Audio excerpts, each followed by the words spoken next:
నమస్తే. Welcome to Suman TV. ఒక 1 week back ఒక ప్రముఖ వార్తా పత్రికలో వచ్చినటువంటి న్యూస్ ఏంటంటే, ఒక famous orthopedic surgeon doctor Jain గారు వెల్లడించినటువంటి విషయం ఏంటంటే, 60 సంవత్సరాల తర్వాతే నీ రీప్లేస్‌మెంట్ సర్జరీ చేయించుకోవాలి అని. సో, అసలు ఎందుకు ఆ మాట అన్నారు? దీని వెనుకున్నటువంటి కారణం ఏమిటి? సో, బిఫోర్ చేసుకుంటే ఏమవుతుంది? దీనికి ఆల్టర్‌నేట్ ట్రీట్మెంట్స్ అసలు ఏమున్నాయి? ఈ విషయాలన్నీ కూడా మాట్లాడేందుకు మనతో పాటు ఉన్నారు doctor Sudhir Dhara garu from Epione pain management, Jubilee Hills. Hello sir. Hi అండి. సార్ సో, అంత పెద్ద డాక్టర్ సార్. సో, అంత పెద్ద డాక్టరే చాలా సింపుల్‌గా ఒకటే మాట చెప్పారు. బిఫోర్ 60 ఇయర్స్ అసలు మనం మోకాళ్ళకి సర్జరీ అనేది చేయకూడదు. I mean knee replacement surgery అనేది చేయకూడదు. సో, 60 ఇయర్స్ తర్వాతే మనం ఆ అరుగుదలను బట్టి సర్జరీ చేయాలి అని అన్నారు. సో, బిఫోర్ చేస్తే అసలు ఏమవుతుంది? ఎందుకు అనౌన్స్‌మెంట్ యెస్. అనేది ఇచ్చారు? ఇది ఇప్పుడు ఆయన doctor Prateesh Jain famous surgeon. ఆయన కొత్తగా అనేది కాదు. హ్మ్. ఇది చాలా సంవత్సరాల నుంచి ఉన్న ఒక రూల్ ఇది. 60 హుహు. ఇయర్స్ లోపు మోకాళ్ళ మీద సర్జరీస్ చేయకూడదు. ఎందుకు చేయకూడదు? ఫస్ట్ ఆఫ్ ఆల్ మోకాలు సర్జరీ చెయ్యాలి అంటే ప్రతి బుక్‌లో, ప్రతి ఆర్థోపెడిక్ బుక్‌లో ఒకటి మెన్షన్ చేసి ఉంటది. ఎప్పుడైతే ఒక మనిషి మోకాలు నొప్పితో బాధపడుతున్నాడో కొన్ని నెలలు, కొన్ని సంవత్సరాల నుంచి తప్పకుండా నీ సర్జరీకి వెళ్ళే ముందు చాలా ఉన్నాయి. చాలా మెథడ్స్ ఉన్నాయి. ఆ మెథడ్స్ అన్నీ వాడి అవి ఫెయిల్ అయిన తర్వాతే సర్జరీ చేసుకోవాలి. ఎక్కడన్నా మీరు ఏ బుక్‌లో అన్నా చూడండి, ఏ రీసెర్చ్‌లో చూడండి. టక్‌మని ఎవరికీ కూడా మోకాలు ఆపరేషన్ చేయరు. ఎందుకంటే పేషెంట్‌కి ఆ ఆప్షన్స్ అన్నీ చాయిస్‌గా ఇవ్వాలి. అది ఇవ్వకుండా చేస్తే తప్పు. అది ఇప్పుడు ఈయన ఎందుకు అన్నాడు? ఎందుకు ఈయన డాక్టర్ ప్రతీష్ జైన్ ఈరోజు అదే కొన్ని రోజుల క్రితం, వారం క్రితం ఎందుకు అన్నాడంటే ఒక కాన్ఫరెన్స్‌లో ఆయన చెప్పిన మాట ఏంటంటే 60 సంవత్సరాల లోపు వాళ్ళకి ఆపరేషన్ చేయకూడదు. 60 సంవత్సరాల తర్వాతే. ఇది ఎవరు చెప్పారు? ఆయుష్మాన్ భారతి అని ఒక హెల్త్ స్కీమ్ అన్నమాట. అది పెద్ద స్కీమ్ నరేంద్ర మోడీ గారు స్టార్ట్ చేసింది. హ్మ్. దాంట్లో 60 ఇయర్స్ లోపు నీ మీద సర్జరీస్ చేయకూడదు. ఆ స్కీమ్‌లో లేవు. అంటే అది ఎవరు చెప్పింది? గవర్నమెంట్ క్యాబినెట్ చెప్పింది. మినిస్ట్రీ చెప్పింది. హెల్త్ మినిస్ట్రీ చెప్పింది చెయ్యొద్దు అని. సో, దాన్ని ఆయన చెప్పడం జరిగిందన్నమాట. ఇది ఎప్పటి నుంచో ఉంది. 60 ఇయర్స్ లోపు చేయకూడదు. మిగతావి ట్రై చేసి ఒకవేళ కాని పక్షంలో యాంపుల్ అమౌంట్ ఆఫ్ ఛాన్స్ ఇచ్చి వేరే ట్రీట్మెంట్స్ ద్వారా అంటే నాన్ సర్జికల్ ట్రీట్మెంట్స్ చేయమని.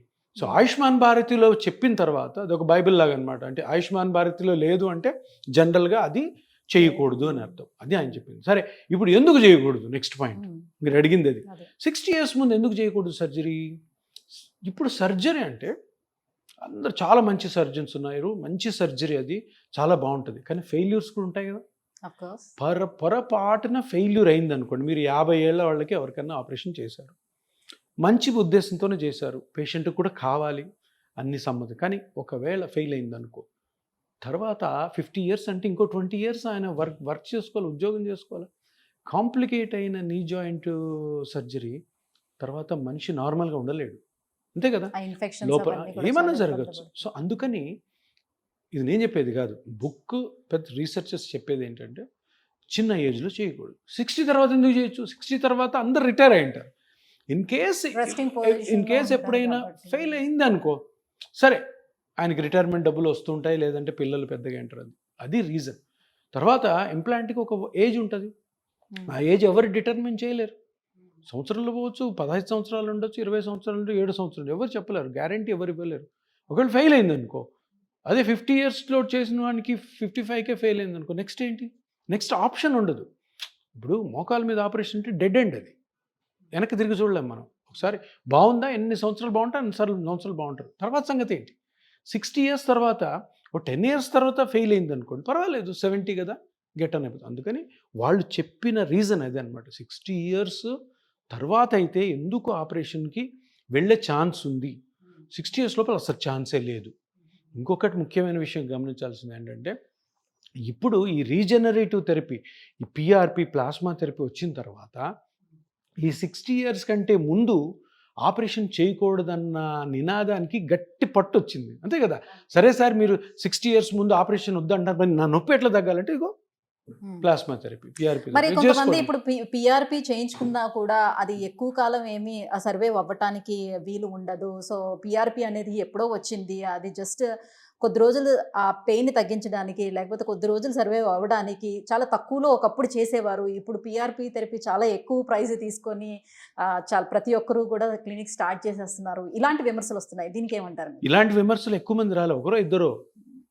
మీరు చూడండి కావాల్సి టీవీల్లోనూ, సోషల్ మీడియాలో ఒకరో ఇద్దరే. ఎందుకంటే వాళ్ళకి అభద్రతా భావం, వాళ్ళు తట్టుకోలేనితనము, ఏమైపోతుందో మన ప్రాక్టీస్ అన్న భయం. ఒకరో ఇద్దరు కాదు, మొత్తం కాదు, 1 or 2 మెంబర్స్. సో కానీ ఒక విషయం ఏంటంటే ఆ ఒకరో ఇద్దరో ఎప్పుడు ఈ ట్రీట్మెంట్ చేయలే. ఈ ప్లాస్మా థెరపీ ఇవన్నీ కూడా పీఆర్పీ అన్నది స్టార్ట్ చేసింది ఆర్థోపెడిక్ సర్జన్స్. మరి ఆ ఇద్దరు ఎవరైతే మాట్లాడుతున్నారో, ఆ ముగ్గురు, ఆ నలుగురు ఎవరైతే మాట్లాడుతున్నారో వాళ్ళు ఎప్పుడు చేయలే. ఒకవేళ నేననేది ఒకటే, ఒక చిన్న ఛాలెంజ్ ఏంటంటే మీరు చేయండి. మీరు ఒక 100 కేసులు చేయండి. రియల్‌గా, హార్ట్‌ఫుల్‌గా చేయండి. చేసి రిజల్ట్ బాలేదనుకో, అప్పుడు మీరు చెప్పండి. మీరు ఎప్పుడూ చేయకుండా మీరు ఎలా కామెంట్ చేస్తారు? అది నా క్వెషన్. మీరు చెయ్యి. రియల్‌గానే 100 మందిలో ఒక్కరికి కూడా పెయిన్ రిలీఫ్ రాలేదు. అప్పుడు చెప్పు. నేను కూడా ఒప్పుకుంటా. నువ్వు చెయ్యకుండా దీని మీద విష ప్రచారం మంచిది కాదు. సో పీఆర్పీ అన్నది ఎప్పుడో 40 సంవత్సరాలకే ప్రూవెన్. దానికి పర్మిషన్స్ ఉన్నాయి. ఎవరు వీళ్ళ మధ్యలో వచ్చి ఒక ఇద్దరు ముగ్గురు మాట్లాడినంత మటుకు ఈ ట్రీట్మెంట్ మీద నమ్మకము పోదు. ఈ ట్రీట్మెంట్‌ని ప్రజలు కూడా వదలరు. సో అటు వాళ్ళు, నా సిన్సియర్ రిక్వెస్ట్ ఏంటంటే అటువంటి ప్రయత్నాలు వాళ్ళు మానుకుంటే వాళ్ళకి మర్యాద ఉంటది. అంతే కదా! అంటే ఇప్పుడు సర్జరీ చేసిన వాళ్ళలోని ఫెయిల్యూర్ అనేది ఖచ్చితంగా మనం చూడొచ్చు అని చెప్తున్నాము. సో ఇంత పర్సెంటేజ్ వరకు ఫెయిల్యూర్ అయితే ఉండొచ్చు అని. వేరాజ్ పీఆర్పీకి వచ్చేటప్పుడు దీంట్లో ఫెయిల్యూర్ అనేది ఏమి ఉండదా? ఫెయిల్యూర్ ఉంటది. ఎందుకు ఏ ట్రీట్మెంట్‌లోనా ఫెయిల్యూర్ ఉంటది.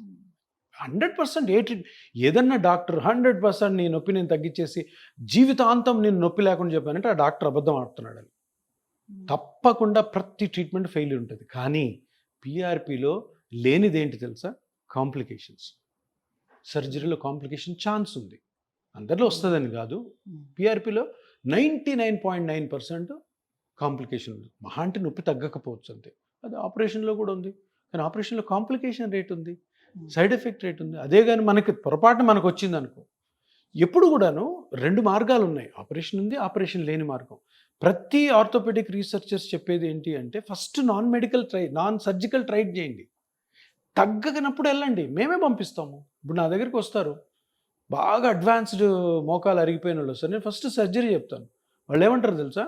సార్ సర్జరీ గురించి మాకు తెలుసు సార్, మీరు మాకు నొప్పి తగ్గించగలరా లేదా? ఒకటే మాట అంటారు. సరే, అంత అరుగుదల స్టేజ్లో వచ్చిన వాళ్ళు కూడా ఇప్పుడు 60 ఏళ్ల లోపలే ఉన్నారనుకుందాం. ఫర్ సపోజ్ ఒక 50 అబోవ్ ఉన్నారనుకుందాం. సో ఇప్పుడు మీరు సర్జరీకి వాళ్ళని సజెస్ట్ చేశారని అనుకోండి, ఏంటి వాళ్ళ పరిస్థితి మరి? వాళ్ళ ఇష్టం. ఇప్పుడు ఎవరో అడుగుతున్నారు నన్ను, ఏదో కాన్ఫరెన్స్లో మొన్న అడిగారు, సార్ మీరు రీజనరేటివ్ థెరపీ, పీఆర్పీ ఇవన్నీ చేస్తుంటారు కదా, ఏదైనా పేషెంట్ వచ్చినప్పుడు ఆపరేషన్ పంపిస్తారా, మీరు పీఆర్పీ చేస్తారా, దానికి మీ దగ్గర ఉన్న రూల్స్ అండ్ రెగ్యులేషన్స్ ఏంటి అని అడిగాడు. నేను ఒకటే చెప్పాను, పీఆర్పీ చేసుకోవాలా, ఆపరేషన్ చేసుకోవాలా అన్నది నేను డిసైడ్ చేసేది కాదు, పేషెంట్ డిసైడ్ చేస్తాడు. ఎందుకంటే పేషెంట్స్ అందరికీ కూడా రెండింటి గురించి కూడా క్షుణ్ణంగా అన్నీ తెలుసు. పీఆర్పీ అంటే ఏంటి, అది ఎలా ఉంటుంది, అది ఎలా చేస్తారు, సర్జరీ అంటే ఎలా ఉంటుంది, అంతా తెలుసు. సో ఆప్షన్ అంతా పేషెంట్కి. మనం అడ్వైస్ చేస్తాం, చూడు బాబు నీకు ఇది బాగా ముదిరిపోయింది కాబట్టి నువ్వు ఆపరేషన్కి వెళ్తావా, నాకు తెలిసిన డాక్టర్స్ ఉన్నారు, నేను పంపిస్తాను. సార్ ఇన్ని చూపిస్తారు ఆర్థోపెడిక్, ఇంతమంది డాక్టర్ దగ్గరికి వెళ్ళాను సార్, అందరు ఆపరేషన్ చెప్పారు, నాకు చేసుకోవాలని లేదు, మీరు తగ్గించగలరా? అలాంటప్పుడు నేను తగ్గించకుండా పేషెంట్ని రిజెక్ట్ చేస్తే అది పెద్ద క్రైమ్ అవుతుంది. తప్పకుండా నేను తగ్గించాను. నేను డాక్టర్ని, పెయిన్ స్పెషలిస్ట్ని, పెయిన్ మేనేజ్మెంట్ స్పెషలిస్ట్ని. చచ్చినట్టు నేను తగ్గించాలి. ఎందుకు ఆ పేషెంట్కి నేను సర్జికల్ ఆప్షన్ ఇచ్చాను, పేషెంట్ సర్జరీ వద్దన్నాడు, తప్పకుండా అది నా రెస్పాన్సిబిలిటీ, నేను చచ్చినట్టు చేయాల్సిందే. సో ఇది అర్థం చేసుకోవాలి ప్రజలు. ప్రతి కేసుని ఆపరేషన్ పంపించడం, ప్రతి కేసుకి పీఆర్పీ చేయడం ఉండదు. సో ఉన్న కండిషన్స్ ప్రకారము మనము సైంటిఫిక్గా ఒక ఆప్షన్ ఇస్తాం, చూడు ఇది బెస్ట్ అని. పేషెంట్ నాకు వద్దు అంటే ఇది. ఇప్పుడు కొంతమంది పీఆర్పీ చేయమని సర్జనే చెప్తాడు, చూడు బాబు ఇది అంతగా అరిగిపోలేదు, లేదంటే ఏదో ఇప్పుడు బాగానే ఉంది కాబట్టి, ఏజ్ చిన్నది కాబట్టి నువ్వు పీఆర్పీ చేసుకో అంటే పేషెంట్ ఏమంటాడు, నాకు పీఆర్పీ వద్దు సార్, సర్జరీ కావాలంటాడు. చేస్తారు సర్జరీ. ఆప్షన్ మన దగ్గర లేదు, పేషెంట్ దగ్గర. సో మీరు ఎన్నో సంవత్సరాల నుంచి ఈ పీఆర్పీ చేస్తున్నారు. సో మీకు ఎంతో ఎక్స్పీరియన్స్ ఉంది. ఇన్ని సంవత్సరాల మీ ఎక్స్పీరియన్స్లో సో ఎన్నో వేల ట్రీట్మెంట్లు మీరు చేసి ఉంటారు. సో ఈ సక్సెస్ రేట్ అనేది ఎలా ఉంది? సో పేషెంట్స్ నుంచి మీకు వచ్చేటువంటి రివ్యూస్ ఎలా ఉంది? పేషెంట్ అదే, నేను ఇప్పుడు దగ్గర 8 years నుంచి స్టార్ట్ చేసి కొన్ని థౌజండ్స్ చేసి ఉంటాం కదా. సో బేసిక్గా నాకు కూడా ఏముంటుందంటే ఎలా ఉంది రిజల్ట్, ఎంతమంది బాగున్నారు ఎంతమంది బాగాలేరని ఈ ఫోన్ కాల్స్లో, తర్వాత రివ్యూకి పేషెంట్స్ వస్తూ ఉంటారు, తర్వాత మా మీద రివ్యూస్ రాస్తూ ఉంటుంది. దీంట్లో ఓవరాల్గా చూసినప్పుడు దగ్గర 85 to 90%, 100 మందికి చేశాను అనుకో, 85 నుంచి 90 మంది ఈ 8 yearsలో ఇప్పటికి కూడా బాగున్నారు. 10 to 15% అంతగా పని చేయలేదు అది, బట్ 85 to 90% సక్సెస్ఫుల్గా ఉన్న ఏ ట్రీట్మెంట్ అయినా సూపర్ హిట్. అంతే. ఏది చిన్న ఇంజెక్షన్తో, సర్జరీ కాకుండా. సో అది ఇపియాన్ యొక్క స్టాటిస్టిక్స్ ప్రకారం సక్సెస్ రేట్ మీరు అడిగారు కదా. అంటే ఈ సక్సెస్ రేట్కి ముఖ్యమైన ఉద్దేశం ఏంటి తెలుసా? బిలీఫ్. పేషెంట్కి నమ్మకం ఉండాలి, బిలీఫ్, నాకు నమ్మకం ఉండాలి. నేను ఈ ట్రీట్మెంట్ ఈ పేషెంట్కి చేయడం ద్వారా పేషెంట్ హ్యాపీగా ఉంటాడా లేదా, లేని పక్షంలో నేను చేయను, వద్దమ్మా. ఇప్పుడు కొంతమంది వస్తారు నా దగ్గర, సార్ నాకు 48, నా మోకాలు కంప్లీట్ అరిగిపోయింది, నేను అన్ని పనులు చేయాలి సార్, పొద్దున్న లేచినప్పుడు రాత్రి వరకు నేను నిలబడే ఉండాలి, నేను చేయను. అక్కడ ఫెయిల్ అవుతుంది. సో నేను అంటాను, చూడమ్మా, ఈ ట్రీట్మెంట్కి కొన్ని రూల్స్ అండ్ రెగ్యులేషన్స్ ఉంటాయి, అవి నేను చెప్తాను, అవి మీరు పాటించాలి, పాటిస్తేనే సక్సెస్ అవుతుంది. వచ్చారు కదా అని అందరికీ చేయడం చాలా తప్పు, వచ్చారు కదా అని సర్జరీ చేయడం కూడా చాలా తప్పు. సో పేషెంట్ యొక్క రిక్వైర్మెంట్ బట్టి, పేషెంట్ యొక్క ఏజ్ని బట్టి, పేషెంట్ చేసే పనిని బట్టి, ఉన్న ఆప్షన్స్ని బట్టి, ఆప్షన్స్ అన్ని పేషెంట్ ముందు పెట్టి నువ్వు సెలెక్ట్ చేసుకో, 1, 2, 3 ఉన్నాయని. అలా వెళ్ళినప్పుడే మంచి ప్రాక్టీస్ జరుగుతుంది. మనం నమ్ముకొని వచ్చిన పేషెంట్కి మంచి చేయగలుగుతాం.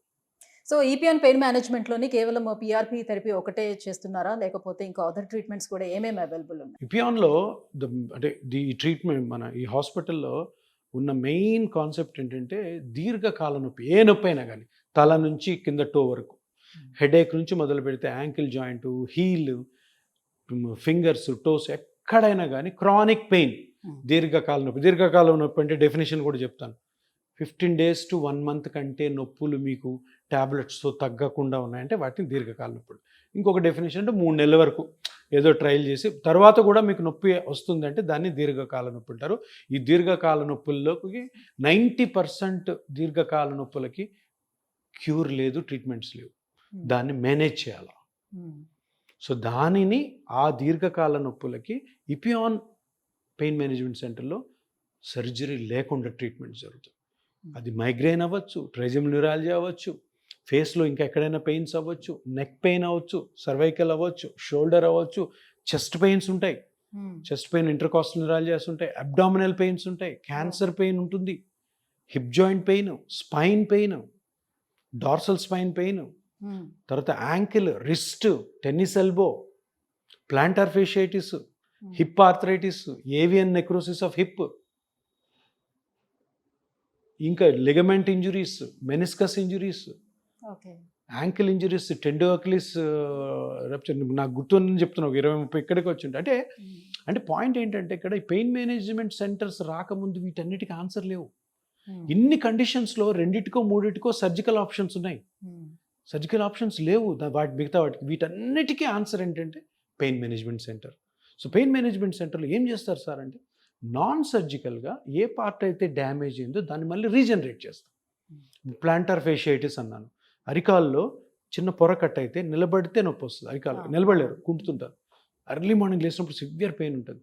ఆ పొర కట్ అయింది కదా, దానికి పిఆర్పి చేయడం ద్వారా, ప్లాస్మా థెరపీ చేయడం, అది కంప్లీట్ రికవర్ అవుతుంది, దానికి సర్జరీ లేదు. టెన్నిస్ ఎల్బో అంటారు, ఇక్కడ వస్తుంది, దానికి సర్జరీ లేదు, అక్కడ చిన్న టెండాన్ కట్ అయి ఉంటుంది, దానికి పిఆర్పి చేయడం వల్ల కంప్లీట్ రికవరీ ఉంటుంది విత్ సమ్ ప్రికాషన్స్. ఇట్లా ఇవన్నీ నేను సర్జరీ లేనివి చెప్తున్నాను, సర్జరీ వీలు కానీ వాటికి కూడా. సర్జరీ ఎక్కడెక్కడ ఉన్నాయి? స్పైన్ మీద సర్జరీస్ ఉన్నాయి, నీ జాయింట్ మీద ఉన్నాయి, హిప్ జాయింట్ మీద ఉన్నాయి, సర్వైకల్ స్పైన్ మీద ఇంకెక్కడ ఉన్నాయి? నేను మీకు చెప్పిన వాటిలో అన్నింటిలో ఒక 10% సర్జరీస్ ఉండేది, మిగతా వాటికి లేవు సర్జరీస్ రైట్ నౌ. సో అన్నిటికీ ఆన్సర్ ఏంటంటే pain management centre. But correct hospital, correct doctor దగ్గరికి వెళ్తే కరెక్ట్ రెస్పాన్స్ వస్తుంది. ఈ పెయిన్ మేనేజ్మెంట్ ట్రీట్మెంట్స్కి ఇన్సూరెన్స్ అనేది అప్లికేబుల్ అవుతుందా సార్? ఈ పెయిన్ మేనేజ్మెంట్లో ఇంతకుముందు లేవు, ఇన్సూరెన్సెస్ లేవు. మా ఎపియాన్ స్టార్ట్ చేసినప్పటి నుంచి ఒక 3-4 years తీవ్రమైన శ్రమ పడిన తర్వాత ఇప్పుడు మనకి 75% ప్రైవేట్ ఇన్సూరెన్సెస్ వచ్చాయి, క్యాష్లెస్ ఉన్నాయి, రియంబర్స్మెంట్ ఉన్నాయి. సో 75% 75 to 80% కవరేజ్ ఉంది, అన్నిటికీ లేవు. But 75 to 80% is very good number. ఒక 20% వాళ్ళు చేసుకుంటే 20% కంపెనీస్కి లేవు, ఆ కంపెనీస్కి లేవు, అవి చాలా తక్కువలేండి. మేజర్ కంపెనీస్ అన్నీ ఉన్నాయి, ఓహ్! That's fine. అది వచ్చింది ఇప్పుడు. ఎందుకంటే ఆ కంపెనీ వాళ్ళు గూడాను వాళ్ళకి ఎక్స్‌ప్లెయిన్ చేసినప్పుడు హ్మ్. ఇంత మంచి ట్రీట్మెంట్ ఉంటే సర్జరీ ఎంతమంది లేకుండా వస్తున్నారు, ఎంతమంది ట్రీట్మెంట్ వాళ్ళందరికీ తీసుకుంటున్నారు. వాళ్ళేం జెప్తారు హ్మ్. ఇప్పుడు ఒక ఒక నీకు స్కీమ్ ఒక ఇన్స్యూరెన్స్ కంపెనీ మీకు అటాచ్ చేయాలంటే, "సార్ మాకు పెయిన్ మేనేజ్మెంట్ గూడా ఉంది గాబట్టి తీసుకోండి సార్" అంటే హ్మ్. మీకు గూడా ఇంట్రెస్ట్ ఒస్తది. యెస్. అరెరే! పెయిన్ మేనేజ్మెంట్ ఉంది గదా! అని పాలిసీ తీసుకుంటారు. Of course. సో, అందుకని they are also happy. Patients are happy. We are also happy. Yes. Thank you sir. Thank you so much. So 60 years below ఎందుకు మోకాలికి నీ రీప్లేస్‌మెంట్ సర్జరీ చేయకూడదు అన్న విషయాలు ఇంత క్లియర్‌గా తెలియజేసినందుకు thank you so thank much.